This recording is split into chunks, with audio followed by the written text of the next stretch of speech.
Fala pessoal, São Paulo agiu rápido e anunciou a contratação de Fernando Diniz. Não deixa de ser surpreendente porque todo mundo conhece, pelo menos do meio do futebol, como funciona o trabalho do Diniz. Ele tem uma característica muito peculiar, talvez única dentro do futebol brasileiro. E isso, por si só, já merece o crédito, né? Um cara altamente inventivo que tenta trazer algo novo para o nosso futebol, mesmo que ele apanhe em vários momentos. E ele apanha, porque para ele, isso é o mais interessante. O resultado não é que não seja o objetivo, mas está em segundo plano. E é curioso a gente falar disso dentro do futebol brasileiro, mas ele age assim. Quando ele saiu do Fluminense, ele chegou a dizer que o futebol não são apenas números para ele. Depois eu tive a oportunidade de conversar com ele pessoalmente, perguntei sobre essa declaração. E aí ele tentou explicar o que ele quis dizer. Não é que o resultado não seja importante, é que ele tem uma convicção de que o desempenho o levará a resultado, mesmo que não venha no primeiro momento, mas ele não abre mão das suas convicções. Para quem não sabe ou para quem não conhece o Fernando Diniz, ele tem uma metodologia muito específica.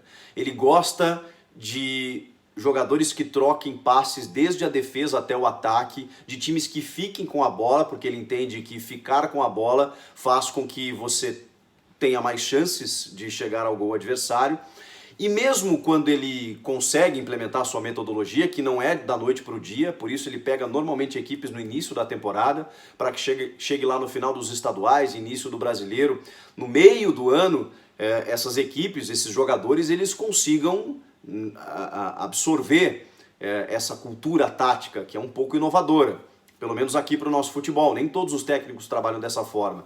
Ele abdica do chutão, ele gosta de transição rápida, mas com muita troca de passes. E mesmo quando ele implementa a sua metodologia e não consegue resultados, o que acontece é críticas, pressão interna, externa, demissão, enfim, tudo que vocês já sabem. E é por isso que nos surpreende o São Paulo trazer o Fernando Diniz agora, nesse momento. Saindo de setembro, entrando em outubro. Será que era isso que o São Paulo precisava? Eu não discuto a contratação do Diniz, que, repito, acho um grande profissional, acho que ele tem ideias inovadoras, acho ele muito corajoso, porque ele tenta sair do pragmatismo e do lugar comum do nosso futebol para trazer algo diferente, e ele abraça essa causa sem abrir mão das suas ideias e das suas convicções, mesmo que os resultados não aconteçam. E aí por isso eu pergunto, será que o São Paulo não estava precisando de um resultado imediato para poder dar tranquilidade para a comissão técnica, para essa relação tão intrincada nos últimos meses aí de torcida, diretoria e treinador? Será que se os resultados não acontecerem nos próximos dias, haverá paciência, não só do torcedor, mas da imprensa, da diretoria, com o trabalho dele? Por isso achei arriscada e ousada essa manobra do São Paulo. Agora, se ele tiver respaldo, o que em nenhum momento essa diretoria do São Paulo me leva a crer que ele terá, porque essa diretoria troca de técnico como se não houvesse amanhã, né? Será o quarto apenas nessa temporada, de estilos completamente diferentes, numa aposta no André Jardine, que não deu certo no Campeonato Paulista, anuncia o Cuca que não assume, deixa o Wagner Mancini, e aí agora, depois do Cuca ficar alguns meses, e aí o Cuca mesmo que optou por não sair, por não conseguir implementar um modelo de jogo de acordo com as características dos seus atletas, ele resolve sair e o clube anuncia o Fernando Diniz. É surpreendente, acho que não era o momento para ele chegar, mas torcerei para que dê certo, porque o Diniz, como eu disse, tem ideias que o futebol brasileiro precisa. A questão é, ele pegará uma panela de pressão, terá o maior desafio da sua carreira, o terceiro clube grande em 2 anos, saindo do Atlético Paranaense, Fluminense e São Paulo. E não apenas pelo tamanho do São Paulo e pelos jogadores que ele terá nas mãos, mas por tudo isso que eu falei.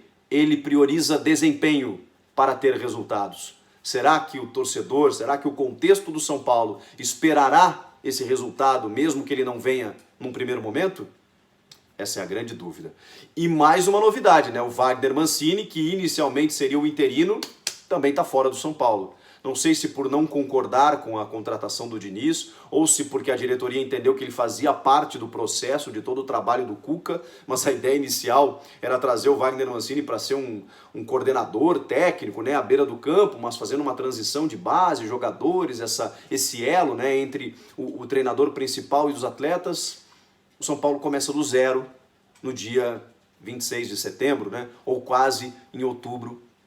Já estamos quase no dia 27 de setembro, né? Enfim, já na reta final da temporada, o São Paulo começa do zero mais uma vez. A gente só tem que esperar. E eu queria ouvir vocês, o que vocês acharam. A mim me pegou completamente de surpresa, porque eu não esperava que um técnico da característica do Diniz fosse encaixar agora no São Paulo. Agora, que ele terá peças interessantes para fazer o seu modelo de jogo, isso não tenha dúvida, mas que isso acontecerá da noite para o dia, aí eu acho bem difícil. E ele já tem um próximo desafio, que é nada menos contra o líder do campeonato, o Flamengo. Que momento estamos vivendo, senhores? Fernando Diniz é o novo técnico do Tricolor Paulista. Comente aqui embaixo o que você achou, te inscreve no canal e vamos juntos. Tchau!